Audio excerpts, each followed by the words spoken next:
In the cold black space beyond the stars there was silence. It was not the silence of peace. It was the silence after something terrible. Something no one spoke about anymore. But everyone remembered. Far from where Earth used to be, a group of alien beings sat around a long, dark table. Their faces were strange, thin, tall, glowing, some with more than 2 eyes, some with no mouths at all. They were leaders from different species, old species, wise species. Some had lived for thousands of years. They called themselves the Zalari Council.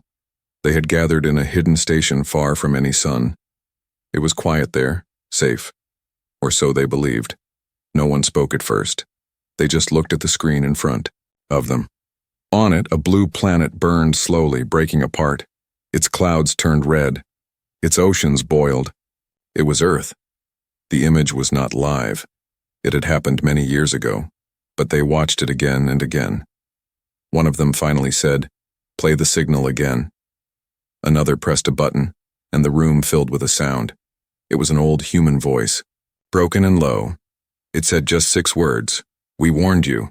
You didn't listen." Then silence again. The room stayed still. No one moved. One of the aliens leaned forward. "They should not have survived," he said.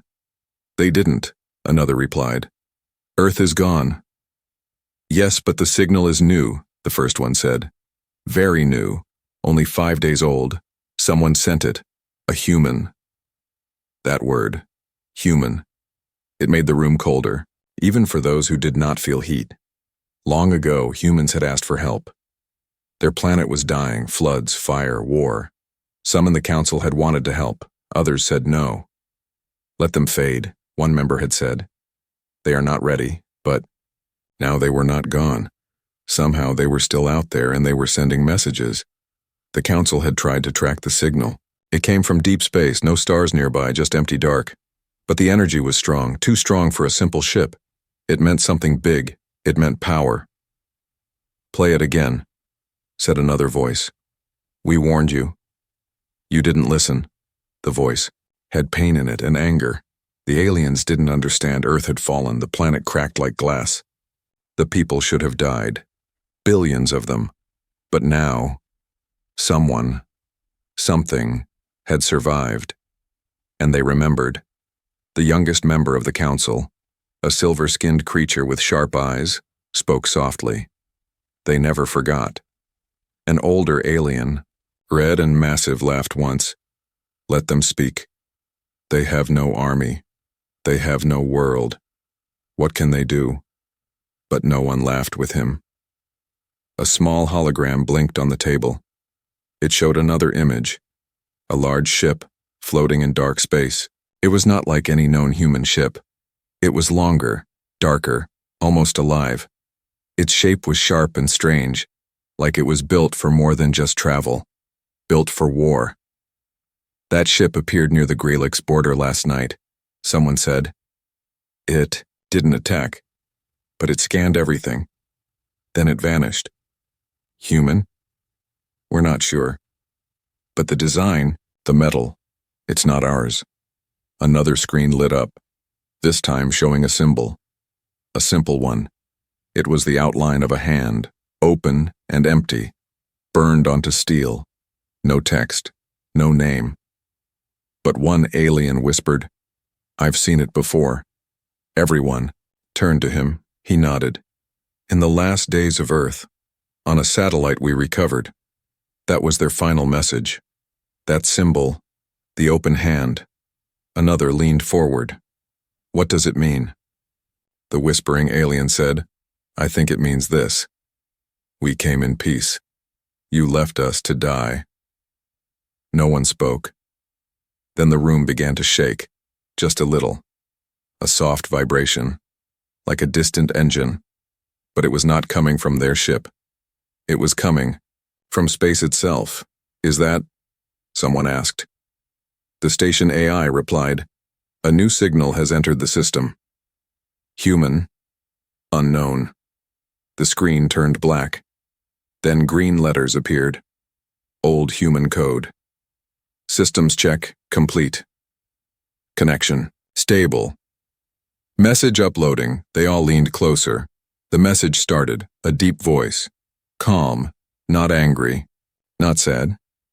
Just, sure. It said, to those who watched our world burn, to those who turned their backs. You believed we were weak. We believed in unity. We asked for peace. We begged for help. The voice paused.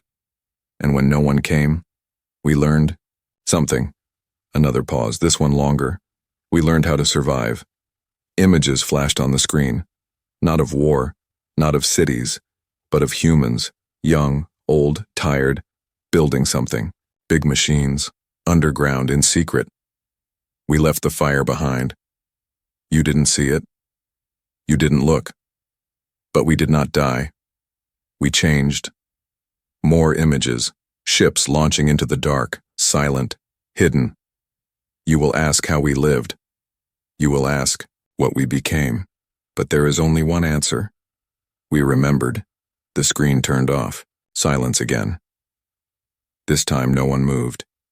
Then one alien whispered, "They're coming back." No one argued. Another said, "We should prepare. Raise shields.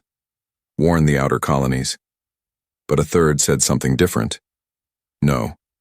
We should listen, really listen, before it's too late." The red alien from before stood, angry. "You're afraid of ghosts. Humans are gone." But as he shouted, a new light appeared on the screen. Another ship. Bigger. Closer. Real-time feed. It wasn't a ghost. And then the screen zoomed in on its side. The same symbol. The open hand. But now, it was closed, a fist, and under it, 3 words in human language. We are coming. The red alien sat down, quiet now. No one knew what to say. The silence returned, but this time it was heavy, full of meaning, full of fear. Somewhere out there in the cold stars, humanity had survived, they had waited, they had remembered, and now they were coming home. Not for peace, not for war, but for answers, and maybe for judgment. Because now, finally, the galaxy was listening, and now they understood.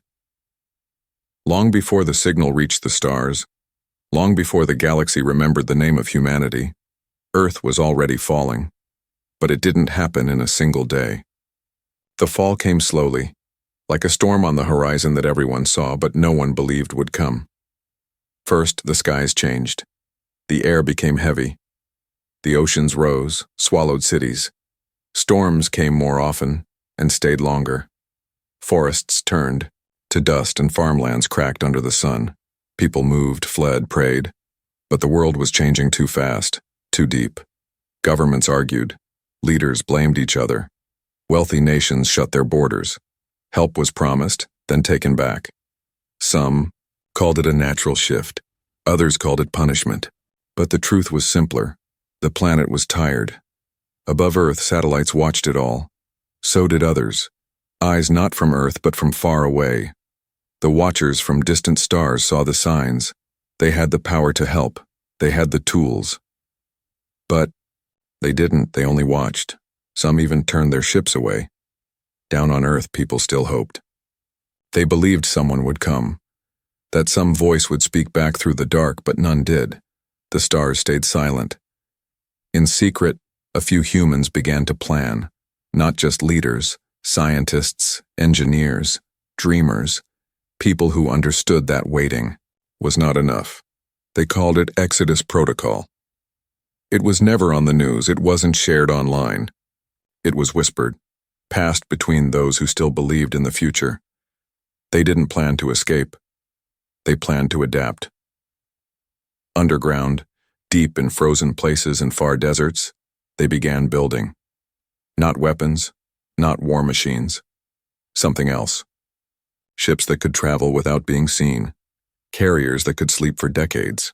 Homes that floated hidden between gravity and silence. They called them arks, not because they would save everyone, but because they would carry something more important, memory. Inside each ship, they stored not just people, but knowledge, history, music, languages, plants, soil, seeds, animals. Things that mattered, things worth saving.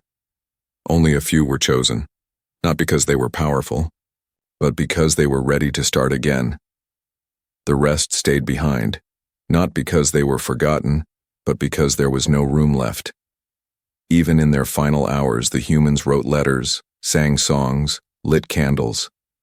They looked at the stars and said, "Someone will remember." They weren't angry, they were tired, but they held on to something most species had forgotten. Hope. They didn't leave with a message of blame. They left with a promise.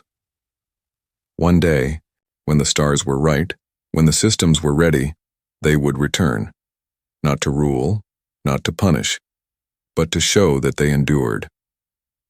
Now that day was near. The council that once ignored their pleas now watched their signal with shaking hands. The open hand had become a fist, but not to strike, to speak, to be heard. And through the silence, a truth began to rise. The galaxy did not forget humans. Humans remembered the galaxy, and soon they would meet again. In the final years, when Earth had already lost most of its light, people began to look inward instead of upward. The stars had offered no answer. The galaxy, full of voices and watchers, had stayed silent, but silence did not stop the ones who refused to give up. The skies above Earth were clouded with ash and strange lights. Storms covered whole continents. The oceans swallowed islands. People moved underground, not to hide, but to think, to build, to breathe without panic. In one of those hidden places, beneath what used to be the northern mountains, the first of the great ships opened its eyes. It wasn't built in a factory. It was grown, shaped by machines and hands that worked in quiet unity. It had no name on the outside, only a code. X0-9. No one clapped when it was completed. No leader gave a speech. There was no celebration, just silence, deep and thoughtful, as the ship powered on. A light blinked, then another. Systems whispered, to each other. It was alive now in its own way. The people chosen to enter it had been selected years before. Some were teachers, some were farmers. Some had never even seen the stars. They were not perfect, but they had something important: endurance. They carried stories in their minds, not just the great ones, but small ones too, about gardens, about kindness, about songs sung near fires. They were told, "You are not escaping, you are continuing." The journey would not be short. The stars were far, and they would sleep for most of it. Their bodies would rest, but their ship would not. It would learn as it moved. Its systems were not just metal. They were curious, listening to every pulse of space, every radio wave, every memory stored in its walls. One of the last humans to board looked back at Earth through a tiny window. The planet didn't look dead. It still spun, still had clouds. But something deep was missing, not just in the ground or air, but in spirit. "I wonder," the person whispered, "if they'll ever ask why we left." Beside them, a machine blinked, then answered in a voice that was soft and warm. "One day they will." More ships followed. Some launched from underwater bases, others from deserts no one had visited in years. All were quiet. All carried people who didn't see themselves as chosen, only as willing. They carried no flags, no borders, no promises of return, only the idea that something better must exist beyond silence. Each ship followed a different path. One curved around the outer rim of the galaxy. Another drifted toward a small red star with no name. They did not talk to each other. They were not meant to. They were seeds in the dark, waiting to grow. Time passed. In space, time is not measured by days but by patience, and while the stars turned, while galaxies spun like silent wheels, the ships listened. They heard the galaxy change. New voices appeared. Old ones faded, and then one ship heard something familiar. A pattern. A signal. A whisper in a language long forgotten by others but remembered by humans. A word. Return. The ship answered, not in speech, but in movement. Slowly, It turned. Systems, quiet for so long, began to light up again. Not all at once, just enough to begin. And far away in the council's chambers, a silent alarm blinked. Unknown ship detected. No one knew what it was. No one recognized the shape. But the code it used was old. Very old. And the voice it carried? Human. The stars had not been empty. The silence had not been forgotten. And something long buried was beginning to wake. Not with anger, but with purpose. A purpose that would soon reach every corner of the stars. The ship didn't announce itself. When it arrived, it didn't send warnings. It didn't show its full design. It simply entered orbit around a quiet, unimportant planet near the edge of known space and remained still. The planet had no cities, no lights, no known resources. But the watchers noticed. From a distance, they tried to scan the ship. The readings came back strange. The outer surface was unreadable, made of material that absorbed energy like a sponge. No clear heat signatures, no life signs. Just one signal repeating every few hours. A word, observe. It confused many. Inside the ship, lights glowed like soft breath. The crew had been sleeping for years, maybe more. Now, systems moved through quiet checks. Minds began to stir. Slowly, carefully, thoughts returned. Not everyone woke at once. The first to rise were the ones trained to listen, to voices, to patterns, to the changes in the dark. One of them sat in silence for a long time, just watching a rotating map of the stars. So, much had changed. So many names were gone, but others had taken their place. The galaxy had kept moving forward. And yet, it felt slower somehow, like something was missing. In the council's secure room, the debate had already begun. They called the ship the Shadow Ark. No one claimed it. No one could understand its full language. Yet the patterns in its message were unmistakably human. Some believed it was a remnant, just a machine repeating old code. Others were not so sure. One council member whispered, "Maybe they didn't return to be seen. Maybe they came to watch." Another replied, "Why would they do that?" The answer was not clear, but deep down they all felt it. The arrival wasn't random. It was timed, measured, chosen. On board the ship, another crew member woke. She looked older than her real age, not tired, but heavy with memory. She had left Earth when she was young. Now, in the silence of the ship, she searched for recordings, images, anything that could remind her of what was lost. A small screen lit up. A video played. Children planting trees in a dome. A man teaching how to cook with only dried herbs. Laughter. Music made with hands and wood and metal. Life. They had carried life into the cold.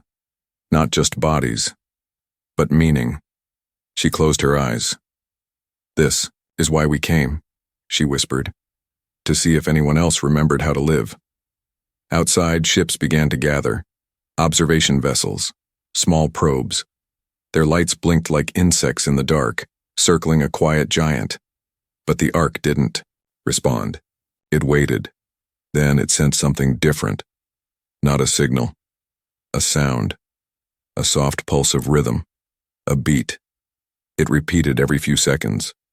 Not random. A pattern. Someone on a listening station recognized it, not with code, with memory. "It's a heartbeat," they said. A human heartbeat. That changed everything. The ship wasn't empty. It was alive, with purpose. The council called emergency meetings. The old recordings were brought back. Everything humans had ever sent out, their music, their warnings, their languages, were studied again. "Why return now?" someone asked. "Maybe," another said. "They've been watching longer than we thought." In the dark halls of the ship, more lights awoke. More rooms opened. Not weapons. Gardens. Archives. Places built to preserve, not destroy. And then, the voice came. It didn't speak in power, it spoke in memory. "To those who still remember us, we are not your past. We are not your warning. We are your mirror." The message paused. We did not come back for glory. We came back to ask a question. What did you become when no one was watching? The message ended. The galaxy paused. The heartbeat continued. The watchers listened. Something had changed. Something was returning. Not to rewrite history, but to reveal what had been forgotten. And it had only just begun. The signal moved through space like a forgotten melody returning. Home, it was not loud. It did not shake the stars. But it reached deep places, places where old machines still listened, where old minds still wondered if the past would ever speak again. Now it was speaking, and what it said was not a challenge. It was an invitation. The Council received it first. Not as a warning, not as a command, but as a quiet pulse. The message was clear. One of the ships had returned. It did not carry flags or demands. It carried something harder to define: memory. Inside the great chamber, the council sat still. Screens blinked softly. A single ship approached their region of space, slow and steady. It did not change direction. It did not reply to calls. It only moved forward. No one knew what the ship truly looked like, not anymore. Human designs had changed. They were no longer made with the sharp edges of fear. This ship looked calm, almost, like it had been shaped by nature itself, smooth lines, soft colors, alive in a way no machine should be. What do they want? Someone asked. No one answered. Far from the council, on a quiet moon where light never reached, the ship came to rest. It did not land with noise. It floated gently, then opened like a flower. From inside, figures stepped out. They walked slowly. Their suits shimmered with patterns unknown to the galaxy. Their faces were calm, not hidden. They did not carry fear in their eyes. They carried something deeper.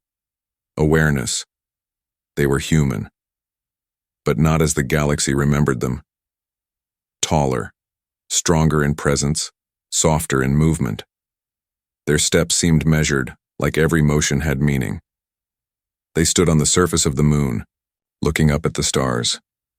Not searching, remembering. And from their suits, a soft signal spread again. A message. Not in words, but in feeling. It said, "We are here. We have not forgotten. We are not the same." Across the galaxy, other watchers received it. Some were curious, others afraid, but all of them listened. Inside the human ship, no command center could be found. No throne, no leader sat above the rest. Instead, there were circles of light, open spaces, quiet rooms filled with stories. Every part of the ship was designed for sharing, for teaching, for listening. One room held a tree. Real, alive, grown from a seed carried across the stars. Around it were small stones, each with a name, not names of warriors, names of those who stayed behind, names of those who built the ships, who made the choice to send others forward. They were remembered, not as heroes, but as the reason the journey had meaning.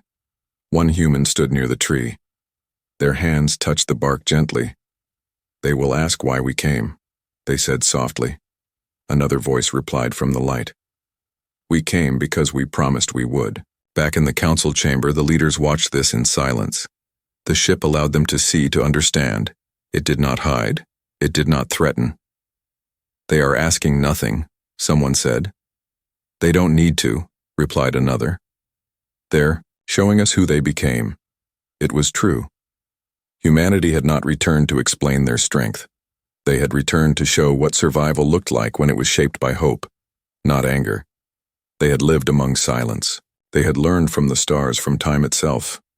And now they were ready to be seen not as a lost world, but as something new. A voice finally came through the signal. It was not loud. It said, "We remember everything, and still, we choose to meet, not to separate." The galaxy listened, and for the first time in a very long while, it listened with respect. The moon where the humans had landed was quiet, untouched for centuries. Its surface had no cities, no machines, no footprints, until now. The human ship remained open, not guarded, not hidden. Its light reached softly into the sky. A signal continued to pulse, not to demand attention but to offer presence. Across the stars, thousands of worlds were watching. Some feared what the return of humanity might mean. Others doubted it was truly them. But those who listened closely, those who remembered the last days of Earth, understood. This was not a return of power. It was the return of something older. Purpose. A small council ship was sent to meet them. It did not carry weapons. It carried a translator, a historian, and a listener. That was all. When they arrived, the humans were waiting. Not in rows, not in control. They stood in a circle as if the galaxy itself had been invited into a conversation. The historian was the first to speak. "We thought Earth was lost." A human stepped forward. Their eyes were deep with time. "It was." "Then how did you survive?" "We did not survive the same way others would. We remembered what others forgot. We prepared not with fear, but with patience. And now? Why come back now?" The human looked toward the stars, as if hearing something no one else could, because the galaxy is quiet again, too quiet. "We were waiting to see if anyone would ask, not for help, just for understanding." The listener stepped closer. "And what do you want us to understand?" "That we are not what we were," said the human. "But we remember who we were." They began to walk slowly, inviting the visitors into the ship. No doors were locked. No paths were hidden. The rooms showed stories, on walls in floating light, in songs that played softly in the background. One room held a recording of ocean waves. Another showed forests that no longer existed. In one chamber, the visitor saw images of children learning under artificial stars, their laughter echoing inside a ship that had never known Earth's sky. "This is what we carried," the human said.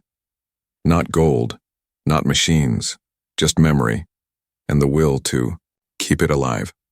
The council team walked in silence, touched by something they hadn't expected: gentleness. Outside, more ships began to arrive, quietly, slowly, from systems long thought uninhabited, from edges of maps where only question marks lived. They were human too. Different shapes, different paths, but the same core. They greeted each other not with ceremony, but with shared silence. They had all survived alone. Now they stood together again. Above them, the stars had not changed, but the galaxy had.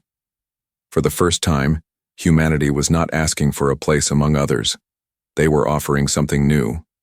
The proof that life could fall and still rise again without losing itself. A council member later wrote in their journal, "We expected a force. We found a people. We expected a warning. We found an invitation." In the end, there was no great speech, no final message to control the moment. There was only a feeling, one that spread from system to system, a quiet shift like the wind before dawn. Humanity had returned not to lead, not to remind others of their silence, but simply to be present, to be part of the stars again. And as the ships slowly took their place among the great networks of the galaxy, one final message pulsed out from the first arc. The Earth is gone, but we are still here. We are not what we were. We are something new. If you are willing to know us, we are ready to be known. And the stars, for the first time in many years, felt less cold.